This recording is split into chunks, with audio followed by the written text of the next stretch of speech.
ஆன்மீக நண்பர்கள் அனைவருக்கும் அன்பு கலந்த வணக்கங்கள்.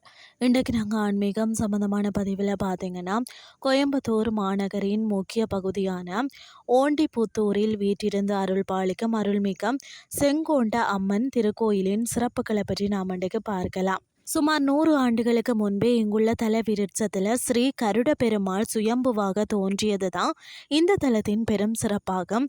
அதனைத் தொடர்ந்து பார்த்தீங்கன்னா, செங்கோண்ட அம்மனும் சப்த கன்னிகளும் சுயம்புவாக உருவாகினார்களாம். மகாலட்சுமியின் அவதாரமான செங்கோதை நாச்சியார் என்பதே காலப்போக்கில் செங்கோண்ட அம்மன் என்று அழைக்கப்படுகிறதாம். விஷ்ணு ஆகம முறைப்படி இங்குள்ள பூஜைகள் நடைபெறுவது மற்றொரு சிறப்பம்சம். அதாவது பிரார்த்தனை பலன்கள் பார்த்தீங்கன்னா, குழந்தை பாக்கியம் வேண்டி பிரார்த்தனை செய்கிறவங்க இங்கே வந்து வழிபாடு செய்யலாம். திருமண தடை நீங்க நல்ல வரன் அமையணும்னு சொன்னாலும் இந்த அம்மனை வழிபாடு செய்யலாம். அது மட்டும் இல்லாமல் தொழில் அபிவிருத்தி மற்றது வியாபாரம் மேன்மை பெறணும்னு சொன்னாலும் இங்கே வந்து வழிபாடு செய்யலாம். இங்கு அனைத்து வேண்டுதல்களுக்கும் மலரால் அர்ச்சனை செய்வது மற்றது பால் அபிஷேகம் செய்கிறது மிகவும் சக்தி வாய்ந்ததாக கருதப்படுகிறது.